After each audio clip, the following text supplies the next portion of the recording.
টোটকা আরও আমার আগের অডিওটা ছিল টোটকা, মানে ইস্টবেঙ্গলের সংক্রান্ত অডিওটা ছিল। এটা ইস্টবেঙ্গল সংক্রান্ত একটা অডিও। তো আগে যে টোটকাটা বলেছিলাম আমি, যে কিভাবে বিশাল বড় পরিবর্তন না করে ইস্টবেঙ্গল নিজের সিনিয়র টিমের পারফরমেন্সে একটা পরিবর্তন আনতে পারে, একটা সিগনিফিকেন্ট একটা চেঞ্জ আনতে পারে। তো সেই টোটকাটা সংক্রান্তই আরও একটু কিছু বিষয় একটু ব্যাখ্যা দেবো, আর একটু কিছু বাড়তি কথা বলবো, তাই একটু টোটকা আরও বলছি। তো আমি দেখলাম আজকে গোটা দিন জুড়ে মানে বিভিন্ন YouTuber, chat forum, East Bengal fan club, তারা অনেক মানে আতঙ্কিত বিভিন্ন বিষয়ে, ইস্টবেঙ্গলের ভবিষ্যৎ নিয়ে। এই আন্দোলন সেই আন্দোলন, একে ওকে গালমন্দ করা হচ্ছে, কেউ কোচকে করছে, কেউ ইমামিকে করছে, কেউ নিতুকে করছে, বিভিন্ন একটা টোটাল একটা ক্যাওটিক একটা একটা সিনারিও আমি দেখলাম। তো দেখুন, আমি যেটা আগেও বলেছি আমার আগের অডিওটাতে, যে দুভাবে আপনি পরিবর্তন আনতে পারেন। একটা হচ্ছে একটা সাস্টেনেবল, একটা রোবাস্ট পরিবর্তন, যেটার জন্য আপনার কিন্তু একটা স্ট্রাকচারাল পরিবর্তন দরকার। কী কী পরিবর্তন সেটাও বলে দিয়েছে। অনেকে বলছে না সিস্টেম চেঞ্জ চাই, সিস্টেম চেঞ্জ কী তারা নিজেরা জানে না, কী করলে হবে সেটা আমি বলে দিয়েছি। কিন্তু সেইটা পরিবর্তন এটা সময় সাপেক্ষ ব্যাপার, সেই জন্য তাৎক্ষণিক কিছু কার্যকরী পরিবর্তনের জন্য যে টোটকাটা দরকার সেটাও বলেছি। এবার কথায় আসা যাক। আজকে আমরা দেখলাম ইস্টবেঙ্গলের কোচ যে প্রি ম্যাচ কনফারেন্স করলেন, প্রেস মিট করলেন, সেখানে তিনি কিন্তু আরও একবার একটা নিদর্শন দিলেন যে আমি যেটা বলেছিলাম যে ইস্টবেঙ্গলের সাফল্যের জন্য এমন একটা ব্যক্তিকে লাগবে বা এমন একজন কোচকে লাগবে টোটকা সমাধানে, যার তিনটে গুণ আছে।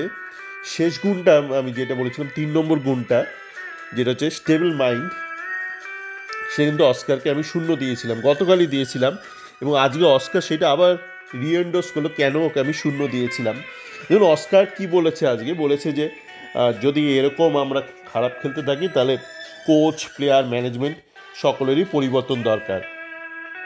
এখন এই যে আলটপকা কিছু মন্তব্য করে ফেলে অস্কার, এর থেকেই বোঝা যায় যে ও হয়তো অনেস্ট, হয়তো ট্রান্সপারেন্ট, কিন্তু ঠিক ডিপ্লোম্যাটিক নয়, এবং ওর মধ্যে একটা সফট স্কিলের অভাব আছে। কোথায় কি বলতে হয় সেই ব্যাপারে কিন্তু ওর যথেষ্ট একটা খামতি আছে, এবং এই খামতিটার সাথে কিন্তু মাইন্ডের স্টেবিলিটির একটা সম্পর্ক আছে, যে কোথায় আপনি কি বলছেন।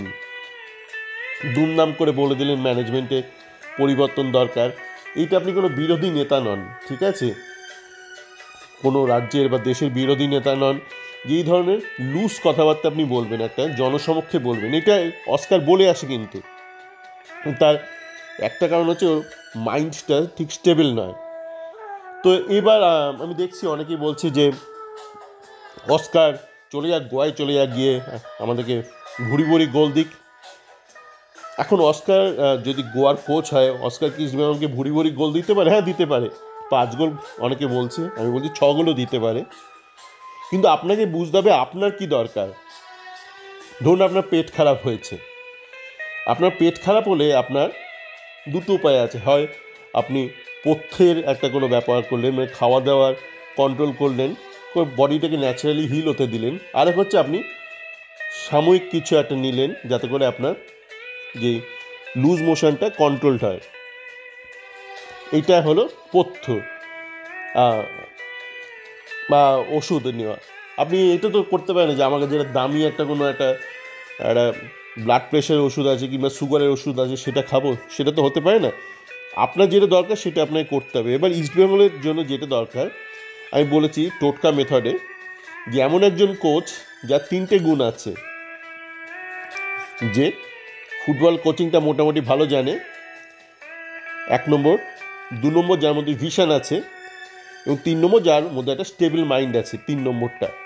এবার দ্বিতীয় আর তৃতীয়, সেকেন্ড অ্যান্ড থার্ড, সেকেন্ডটা অস্কার কতটা আছে আমরা এখনও জানি না, নির্ধারণ করতে পারছি না, কারণ অস্কার কিন্তু এই বছর টিমটা বানায়নি। তো ভিশনে এখনও এটা কোশ্চেনেবল মার্ক, আমরা জানি না। তো স্টেবিলিটি অফ মাইন্ডে অস্কার 0। এবার এই দুটো স্কিল সেট একজন কোচের কি থাকা বাধ্যতামূলক? দ্বিতীয় ভিশনটা তো দরকার নেই যদি সে একটা ভালো একটা সেট আপে কাজ করে। আজকে ধরুন যদি অস্কার একটা খুব দারুণ একটা ওয়েল এস্টাবলিশড একটা অর্গানাইজেশনে কাজ করছে, একটা ফুটবল ক্লাব যেখানে সব কিছু ওয়েল স্ট্রাকচার্ড আছে, সেখানে অস্কার দুর্দান্ত পারফর্ম করবে, অসাধারণ অস্কার পারফর্ম করবে হয়তো, ভালো প্লেয়ার, ভালো একটা সেট আপ রয়েছে, একটা ম্যানেজমেন্ট সিস্টেম রয়েছে, সেখানে অস্কার দারুণ পারফর্ম করবে। কিন্তু আপনি তো ইস্টবেঙ্গল নিয়ে চিন্তিত। ইস্টবেঙ্গলের ম্যানেজমেন্ট তো এই মুহূর্তে সেরকম রোবাস্ট নয়, মানে কোনো ইন্টারনাল রিভিউ মেকানিজম নেই। আপনারা দেখবেন ইমামির কর্মকর্তা হোক বা ইস্টবেঙ্গলের কর্মকর্তা, এরা বলছে আমরা বুঝতে পারছি না কী হচ্ছে, যেটা নিয়ে মানে কটাক্ষ করলো একজন ওই দেবা, যে ক্লাবটা বেঁচে দিয়েছে বিজলি বাবুকে, ডক্টর বিজলিকে, সেইটা নিয়ে কটাক্ষ করলো ব্যাপারটা কিন্তু উনি ঠিকই পয়েন্ট আউট করেছেন যে ইস্টবেঙ্গল আর ইমামি সিনিয়র ম্যানেজমেন্ট বলছে আমরা বুঝতে পারছি না মানে কেন টিম ভালো পারফর্ম করছে না, মানে এদের কিন্তু এই লিডারশিপ কোয়ালিটিটা নেই, বা টেকনিক্যাল ব্যাপারে এদের ভিশন বা এদের এই প্রবলেম সলভিং যে একটা মেন্টালিটি থাকে, একটা মেন্টাল ক্যাপেবিলিটি থাকে, এটা এদের নেই। তো সেই জন্য আপনাকে এমন একজন কোচকে রাখতে হবে যার মধ্যে ভালো ভিশন আছে, একটা স্টেবল মাইন্ড আছে, আর এই কী বলবো, 4 নম্বর হলে খুবই ভালো হয়, প্রবলেম সলভিং একটা অ্যাটিটিউড আছে। প্রবলেম সলভিংটা আমি ওই ভিশনের মধ্যেই ধরে নিচ্ছি।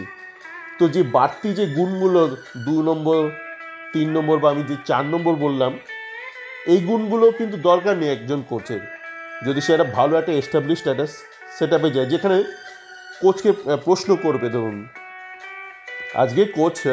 আজকেও বলল প্রেস মিটে যে আগের ম্যাচে আমি সাউলদের নাম উল্লেখ করিনি, কিছু মিস্টেক করেছিলাম, আর আগের দিন ম্যাচের পরেই বলেছিল যে সাউল রাকিবকে দুম করে নামিয়ে দিয়ে আমি ভুল করেছিলাম, আমি বুঝতে পারিনি যে ওরা ফিট নয়, আমি হয়তো শেষের দিকে নামলে ঠিক করতাম। এই যে কোচ কেন এটা করতে পারে, তার কারণ সে এমন একটা ক্লাবে কোচিং করে যেখানে তাকে প্রশ্ন করার কেউ নেই, he is not answerable to any one, at least not on day to day basis, কেউ ওকে প্রশ্ন করছে না। কিন্তু এই অস্কারই যদি ধরুন, আমি জানি না গোয়ার সেট আপ কেমন, যদি গোয়ার ভালো সেট আপ থাকে তাহলে সেখানে কিন্তু দুম করেও সাউলকে নামাতে পারতো না, মানে একদিন কেউ ওকে প্রশ্ন করতো আপনি সাউল সম্পর্কে কতটা কনফিডেন্ট যে ও নামতে পারে, অত অস্কার বললো আমি 50 বলুন না, তাহলে আপনি নামাবেন না, আপনি 99% কনফিডেন্ট না হলে আপনি নামাবেন না। এই যে অনেকে বলছিল যে এরা দেখছে যে অময় ঘোষালের সাথে কথা বলছে, কেন বলছে, অময় কি বেশি জানেন? আপনাকে বেশি জানতে হবে না। আপনি যখন ধরুন একটা কোম্পানিতে চাকরি করেন, ধরুন আপনি একটা R&Dতে আছেন, ঠিক আছে, আপনি ধরুন R&Dর হেড, এবং আপনার মাথায় ধরুন অর্গানাইজেশনের হেড রয়েছে, যারা কেউ ফাইন্যান্স থেকে, কেউ হয়তো মার্কেটিং থেকে, আপনি তো স্ট্রাকচারালি তাকে রিপোর্ট করছেন, আপনি আপনার কাজটা হয়তো তার থেকে বেটার জানেন R&Dর কাজটা, কিন্তু আপনাকে কিন্তু টপ লেভেলে রিপোর্ট করতে হয়, তাকে জাস্টিফিকেশন দিতে হয়। কিছু বেসিক জিনিস তো সবাই জানে যে সাউল ফিট কি ফিট না, আপনি বলুন আমাকে। এই ধরুন জাজ সাহেব, কোর্টে এখন কেস হয়, জাজ, একটা যে জাজ, সেটা একটা পার্টিকুলার লিগাল ব্যাকগ্রাউন্ড থেকে আসে, কিন্তু সে কিন্তু সমস্ত ধরনের কোর্ট কেসেই সে তার বিচার করে। একটা ধরুন একটা সায়েন্স রিলেটেড কোনো কনফ্লিক্ট হলো, একটা পলিটিক্স রিলেটেড কনফ্লিক্ট হলো, একটা স্পোর্টস রিলেটেড হলো, তো যখন একটা জাজ সেটা অ্যাসেস করে, রিভিউ করে, সে কি ওই ডোমেনটা নিয়ে খুব জানে না, ওভারঅল কিছু বিষয় নিয়ে অনেকে অনেক কিছু জানতে পারে, প্রশ্ন করতে পারে। যে আমরা প্রশ্ন করছি, আমি কি মানে অস্কার থেকে বেটার জানি, ফুটবলটা জানি না, কিন্তু আমার চ্যাট ফোরামে আমি এরকম অনেক কিছু প্রশ্নটা করছে যে সাউলকে তুমি নামালে কেন। এই প্রশ্ন করার মেকানিজমটা ইস্টবেঙ্গলে নেই নেই নেই নেই মানে মিতুর করছে না, ইমামির তরফ থেকে কেউ নেই। তো এই মেকানিজমটা যেখানে আছে সেখানে অস্কার ভালো পারফর্ম করবে, এটা নিয়ে মানে আপনি গালমন্দ না করলে, অভিসম্পাদ না করলেও হবে। ধরুন আজকে যদি অস্কার এমন একটা ক্লাবে যায়, আমি জানি না মুম্বাইয়ের সেট আপ কেমন, মুম্বাইয়ের সেট আপ যদি দারুণ হয়, যদি এরকম একটা মেকানিজম থাকে, অস্কার সেখানে ভালো পারফর্ম করবে এবং যে কোনো ম্যাচে ইস্টবেঙ্গলে 5-6 গোল দিতেই পারে।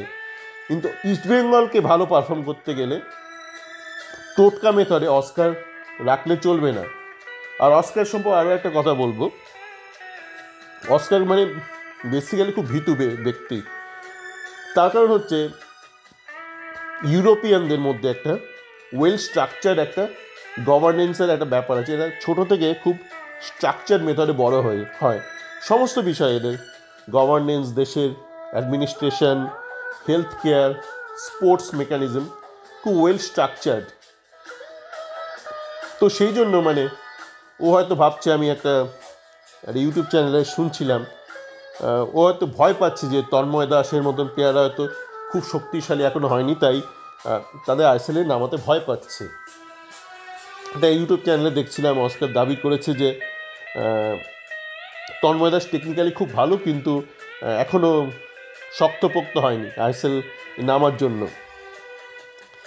তারপর আমি দেখলাম অল ইন্ডিয়া ফুটবল ফেডারেশন ওয়েবসাইটে যে তন্ময় দাসকে আবার রেজিস্টার করা হয়েছে আইএসএল। তন্ময় দাস অরিজিনালি হয়েছিল, মাঝে চোট খাওয়ার পর ওকে রেজিস্টার করা হয়েছিল, এখন আবার ওকে রেজিস্টার করা হয়েছে। আজকে আমি দেখলাম, আজকে 1 ঘন্টা আগেই দেখলাম অল ইন্ডিয়া ফুটবল ফেডারেশনের ওয়েবসাইটে। তো এই যে ভয় পাচ্ছে বা স্ট্রাকচার ওয়েতে, এইটা কিন্তু এই যারা খুব সিস্টেমেটিক মেথডে বড় হয় তাদের একটা সমস্যা। তো সেই সিস্টেমে যারা বড় হয় তারা ওই র্যান্ডাম কিছু ট্রায়াল অ্যান্ড এরার টেস্ট করতে ভয় পায়, তাহলে ফেলিয়ারের একটা ভয় থাকে। কিন্তু সেই মেন্টালিটি নিয়ে আপনি কিন্তু ইস্টবেঙ্গলের মতন একটা ক্যাওটিক এনভায়রনমেন্টে আপনি সাকসেস পাবেন না। এখানে আপনাকে ভয়টাকে জয় করতে হবে, আপনাকে কিছু র্যান্ডাম টেস্ট করতে হবে। ফেল করলে ফেল করবো, এত ভয় কিসের? আরে বাবা, ওই তো 11th অবস্থা তো ইস্টবেঙ্গলের, কতটা খারাপ হতে পারে, আপনাকে টেস্ট করতে হবে। অত ভয় পেলে আপনি আর ইস্টবেঙ্গলের মতো একটা ক্যাওটিক এনভায়রনমেন্ট বা ইন্ডিয়ার মতো একটা ক্যাওটিক এনভায়রনমেন্টে আপনি সাকসেস পাবেন না। আপনাকে কিছু র্যান্ডাম টেস্ট করতে হবে। আর ওই যে আপনি ভাবছেন আমি একটা একটা সিকোয়েন্সিয়াল গ্রোথ করব, ইভ্যালুয়েশন করব, এই করব সেই করব, ওইগুলোর জন্য ওই যে বললাম একটা লং প্রসেস, মানে যেখানে আপনি একটা অর্গানাইজড একটা এনভায়রনমেন্টে আপনি কাজ করছেন, একটা অর্গানাইজ সেট আপ, সেখানে সেটা সম্ভব। কিন্তু যতক্ষণে সেটা হচ্ছে আপনাকে টোটকা মেথডই চালাতে হবে। এই টোটকা মেথড করে কি হবে, একটু পজিটিভ করে শেষ করি। টোটকা মেথড করে ইস্টবেঙ্গল আইএসএল সুপার 6-এ অনায়াসে চলে যাবে।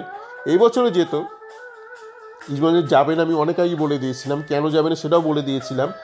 সমস্ত ঠিক হয়েছিল, কিছু কিছু জায়গায় এরা ভুল করেছিল, সেটা নিয়ে আর রিপিট করছি না। কেন আমি ভুল হয়ে যাওয়ার পর এগুলো বলা বিশ্বাসী নয়। এখন যেমন দেখছি না, মানে চিল্লামিল্লি করছে, আমি বহু আগেই বলে দিয়েছিলাম, যখন ভুল শুধরানোর একটা উপায় ছিল তখনই বলে দিয়েছিলাম। এখন আর বলে কী হবে, মরে যাওয়ার পর ভদ্রলোক এই করলে বাঁচত, সেই করলে বাঁচত, ফালতু কথাবার্তা। তো ইস্টবেঙ্গল কিন্তু এই ছোটোখাটো কিছু করলে ইস্টবেঙ্গল এই বছরই সুপার 6 অনায়াসে চলে যেত। যাকে এই টোটকা মেথডের ফলে ইস্টবেঙ্গল অনায়াসে সুপার 6-এ চলে যাবে, এবং সুপার 6-এ যাওয়ার সাথে সাথে মানে আইএসএলটা জেতাও কোনো একটা ব্যাপার হবে না। কিন্তু এই টোটকা মেথডে আপনি আবার ওই মানে এশিয়ান সার্কিটে কিছু করতে পারবেন না। মানে ইস্টবেঙ্গল যেখানে ছিল ওই আই লিগ আমলে, মানে ইন্ডিয়ার টপ সারি ক্লাবই থাকবে, ওই এশিয়ান সার্কিটে গিয়ে আবার হাঁটতে থাকবে। আপনাকে যদি আইএসএলে ভালো করার সাথে সাথে যদি এশিয়ান টপ লেভেলেও ভালো করতে, তাহলে কিন্তু আপনাকে ওই যে মেথডটা আমি বলেছিলাম যে robust mechanism which is independent of individual, মানে এখানে আপনি যদি একটা ভালো একটা কোচ পান, ভালো কোচ হবে, ভুল ভালো হচ্ছে, ভালো একটা সলিউশন, কেননা হয়তো আমার বলাতেই ভুল হচ্ছে বা কনফিউশন ক্রিয়েট হচ্ছে। আপনার এমন একটা পাবলিককে দরকার, এমন একটা ব্যক্তিকে দরকার যে কোচিংটা জানে আর যার মধ্যে আরও ওই এক্সট্রা স্কিলগুলো আছে। কেন এক্সট্রা স্কিল? কারণ আমাদের কর্মকর্তাদের মধ্যে সেটা নেই, আমাদের ম্যানেজমেন্টের মধ্যে সেটা নেই। তো এই বাড়তি স্কিলগুলো অধিকারী যে ব্যক্তিকে আপনি যদি পেয়ে যান, আপনি ভালো রেজাল্ট করবেন ইন্ডিয়ান সার্কিটে। আবার সেই চলে গেলে আবার আপনি ধপ করে পড়ে যাবেন, আবার সেই 11 ওভার এরকম, অত 11 ওভার হবে না, ওপর দিকে থাকবে, কিন্তু আবার একটা ফল হবে, একটা ড্রপ হবে। তো আপাতত এই টোটকা মেথডটা চালু করা দরকার। ওই ইঞ্জেকশন দিয়ে দাও, চাঙ্গা হয়ে যাবে সাময়িকভাবে, এবং তার সাথে সাথে প্যারালি কিন্তু লং টার্ম সলিউশনটাও করার দরকার। তো এইটাই ব্যাপার। আমি ঘ্যানো খুব একটা বিশ্বাসী নই, কেন যখন সময় থাকে তখনই আমি আলোচনা করি কী কী করা যেতে পারে। যখন কেউ মারা যায়, মানে গল্প শেষ, তখন খুব বেশি ময়না তদন্ত করতে পছন্দ করি না। তাতে করে জানি না, আপনাদের সময় হয়তো অনেক আছে, আমার তো ব্যক্তিগতভাবে সময় নষ্ট হয়। তাহলে ভালো থাকবেন।